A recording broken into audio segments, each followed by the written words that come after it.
And we're going. All right, so we're back. So we'll say the night, unless there's anything else in particular you guys wanted to do or role play, we can move on with the next day, the beginning of the next day, if that's cool. Yeah. Okay, Sure. great.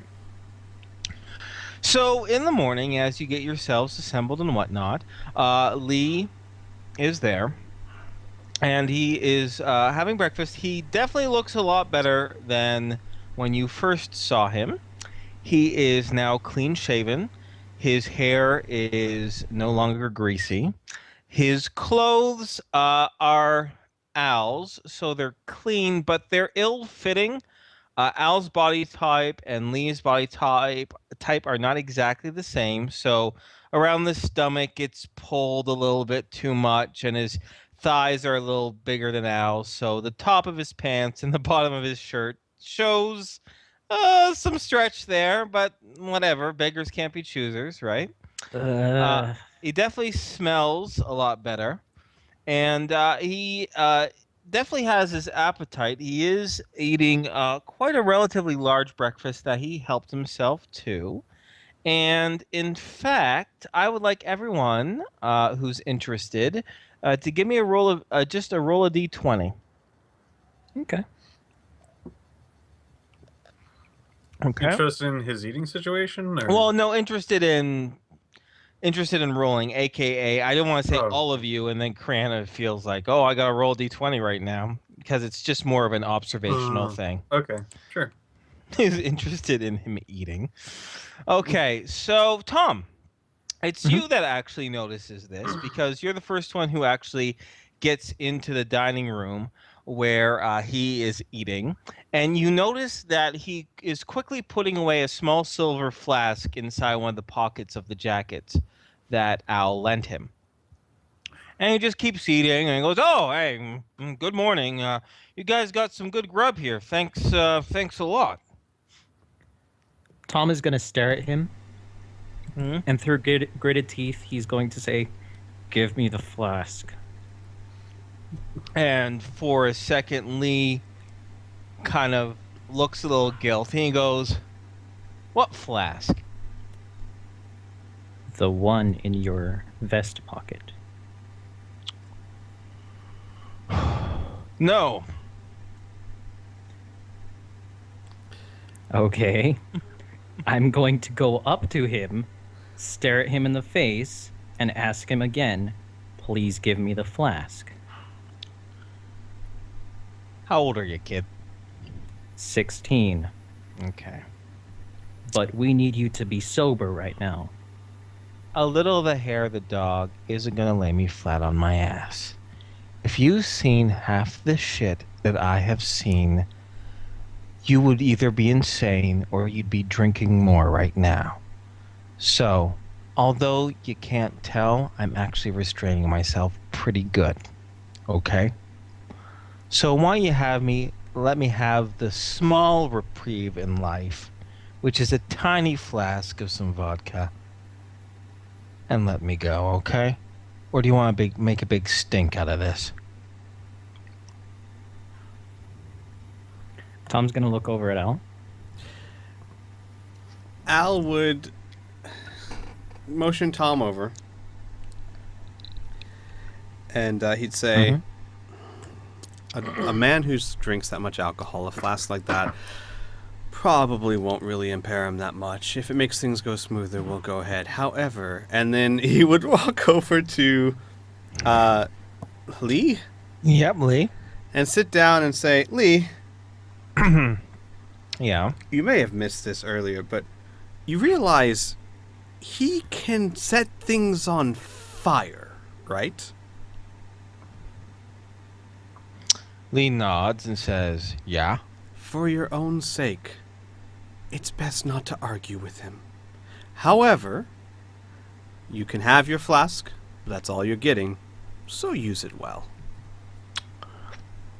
With that, Lee starts chanting these low words in a tongue you don't quite know.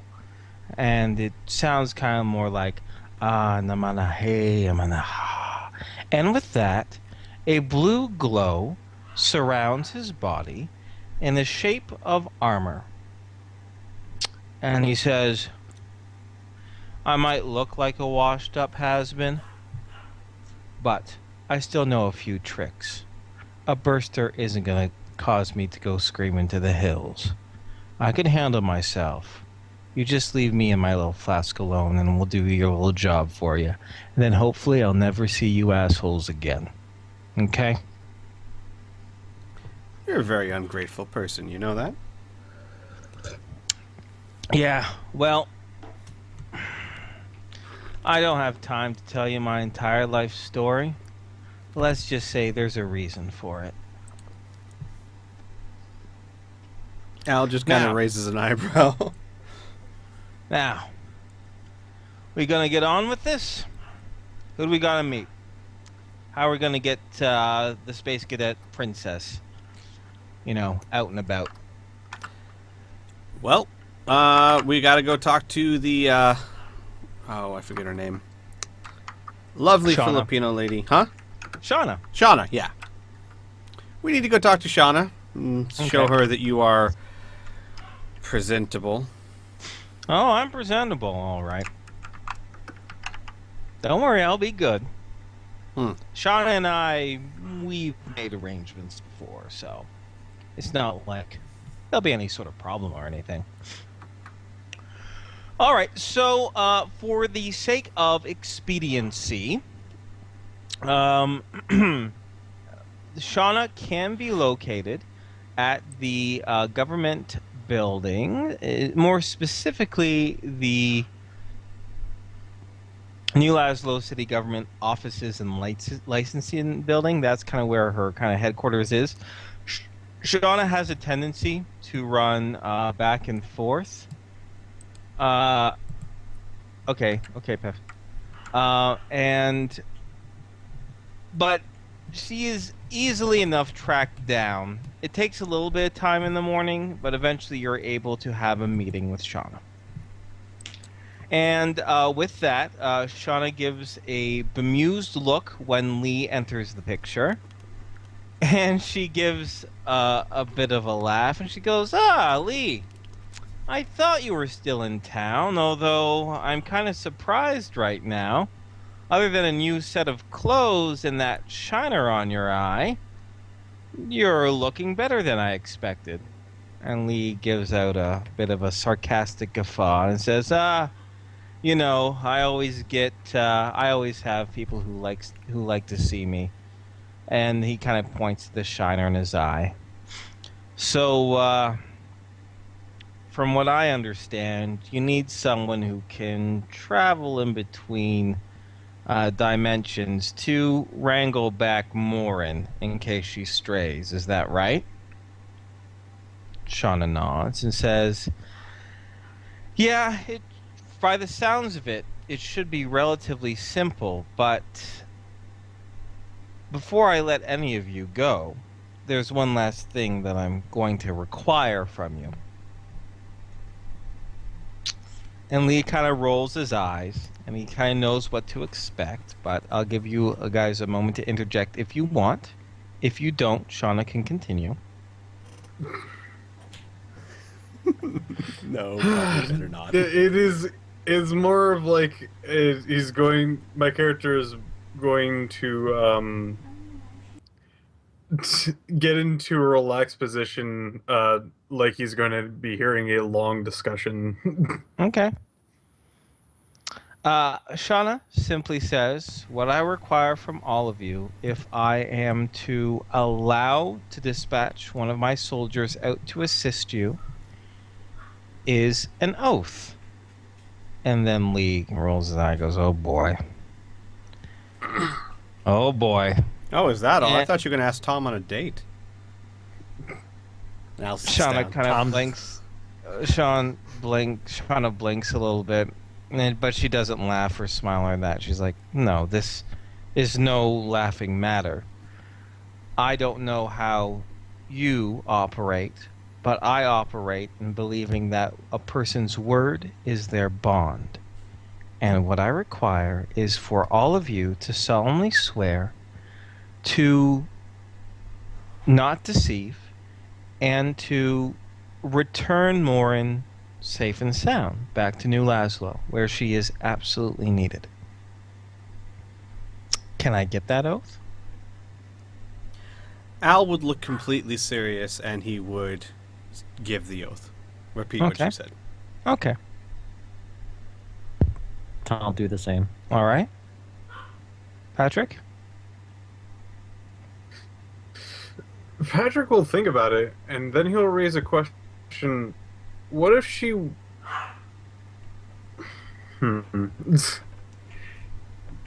If she wants to do something that was not to return here, what should we do? She says you are expected to do your best to convince her to come back to New Laszlo.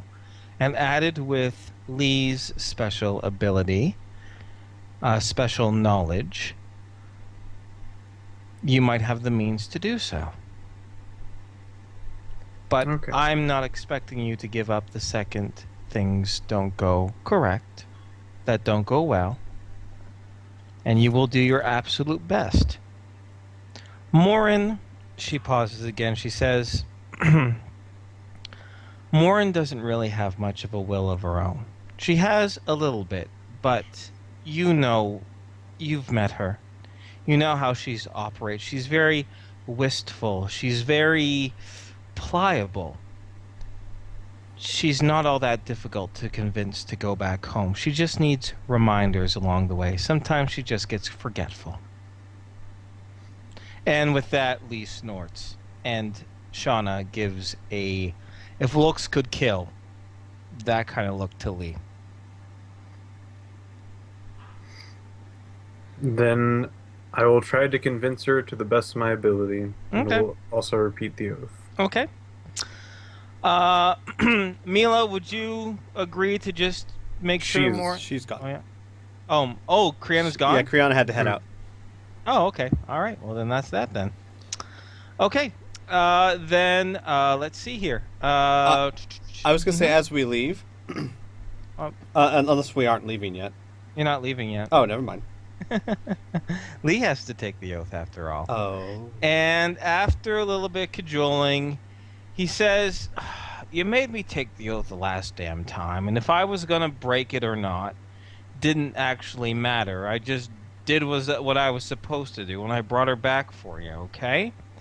And, oh my god, I just said her name, and now I forgot it all of a sudden. Shauna? Shauna. There we go. Shauna shakes her head. She's like, I don't care. I want to hear it. And after a little bit of time, Lee also gives the oath. And now you're able to leave. You're able to collect Morin and continue onward to your pre-planned, destination. I was going to, two questions. One, does Shauna appear to be as stressed out as she sounds? Yes. Okay. As Al leaves, he would stop and he would say, I know I was joking before, but if you want my actual medical opinion, maybe you really should consider a date or something to unwind. This is not healthy for you.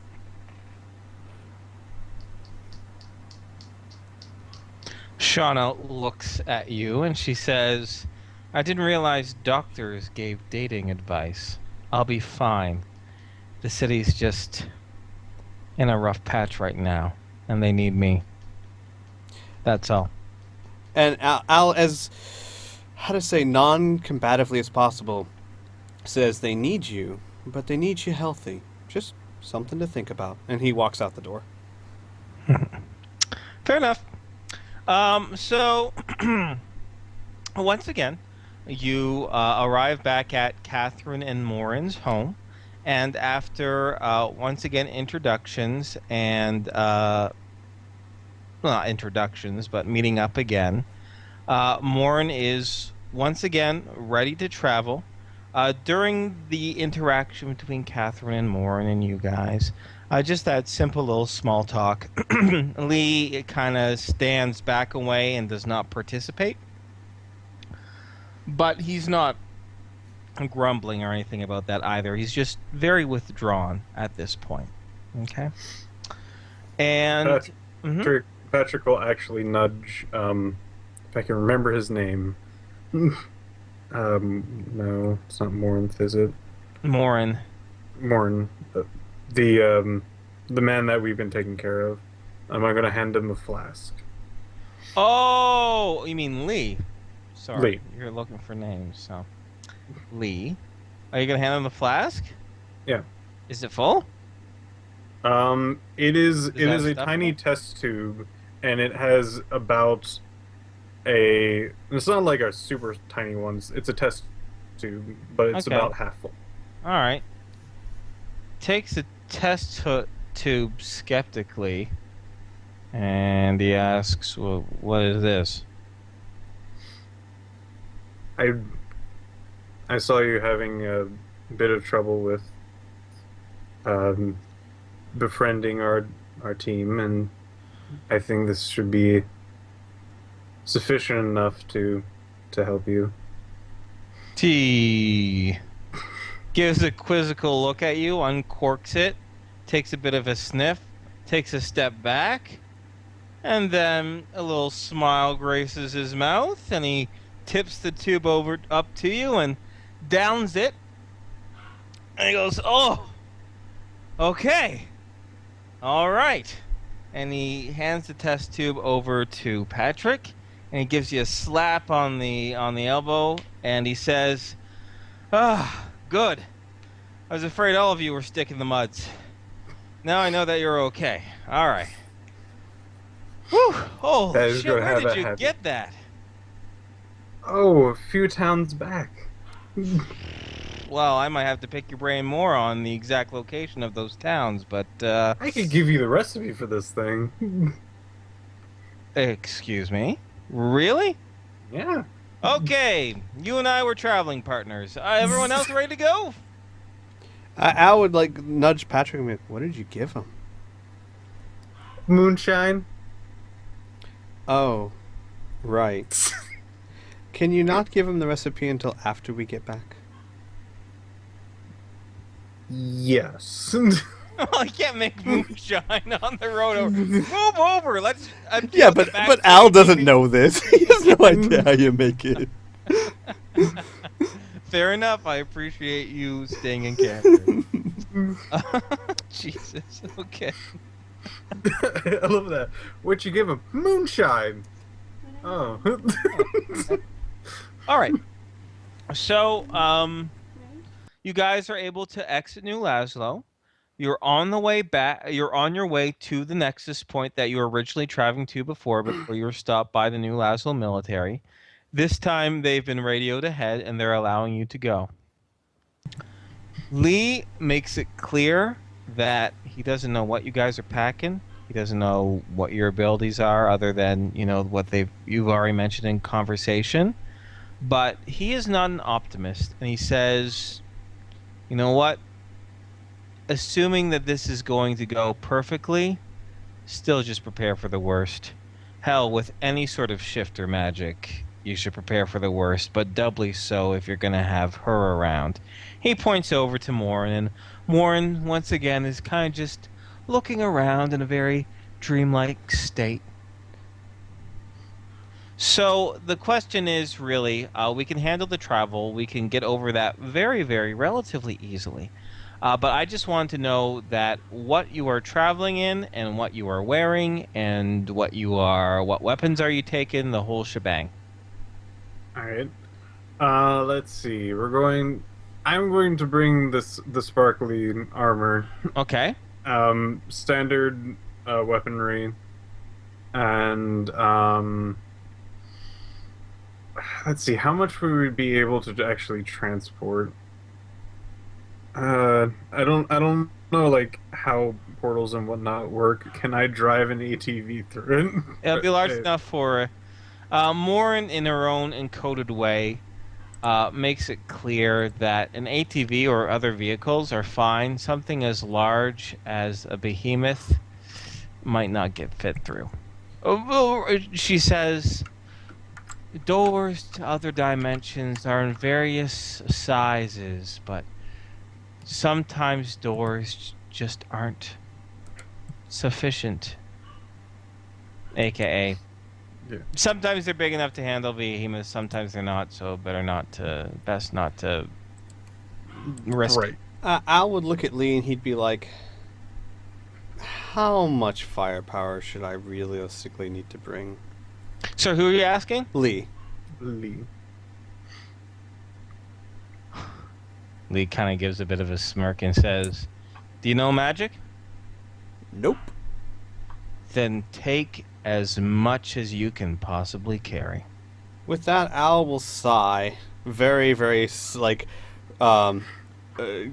given up, and start preparing his Samson power armor. I knew it. Really don't want to do this, but You don't want to get into your goddamn Samson power armor? Al hates power armor. He Does thinks he? it smells. Yeah. He thinks I think you smell. What do you think, Al? No. It's like a personal thing. He knows how useful and how powerful they are, but he's never been uncomfortable in them, even though he can pilot them really, really well. It's one of those things that he's good at it, but he really doesn't like being in them. Fair But enough. when Lee's like, yeah, you should bring everything, he's like, Yeah. fine, I should take the power armor. Fair enough. Now give me a second. I'm gonna get into my item list and I'm gonna copy and paste the Samson power armor and I'm putting it in your section Mm-hmm. because this is a good time for you to know it in case anything happens. Mm-hmm. Weird foreshadowing. I don't know. Nah, nothing's gonna happen. You guys won't get sucked into any sort of rift. Nope, you'll be fine. Like the whole time Now you the see question Al, is, am I lying or am I telling the truth? Who knows? like the whole time you can just see Al getting like almost like he knows exactly what he's doing, but he does grumbling to himself about getting into a power armor. Why are you bolded and underlined? It shouldn't be any of that. Because I'm important. That's what the text is saying. No. I'm important. There we go. That's everything. There you go. So you can peruse that to your content. Okay. So you are in your magical scale mail, pretty much, Piff. You got the Samson power armor. Al. Burn? I am going to be in the gladiator armor. Okay. I'm also going to bring the flaming sword Mm-hmm. and those claw bracelets, Okay. along with a NGL5 laser rifle. Ooh. Okay. Fair enough. Mhm. So, so you are able to now. Al doesn't really require a vehicle because he can definitely move fast enough, even at ground speed, in the Samson power armor. I'm assuming is it just your ATV that we're taking then, Patrick, with Lee and Tom inside of it? Yeah. Okay, great. I have Yeah. two questions real quick. Mhm. One is, I assume that you can't wear body armor inside a power armor. So is it okay No. to carry No. my body armor like in the ATV or something, just in case? Like my thoughts are then, what if we have to go somewhere I that have power a armor's not going to giant fit? basket. Yeah. You can use it. Yeah. I do question though, is there enough room in the power armor to maybe take my rifle with me? They're not in the power armor, but on your power armor, yes. Okay.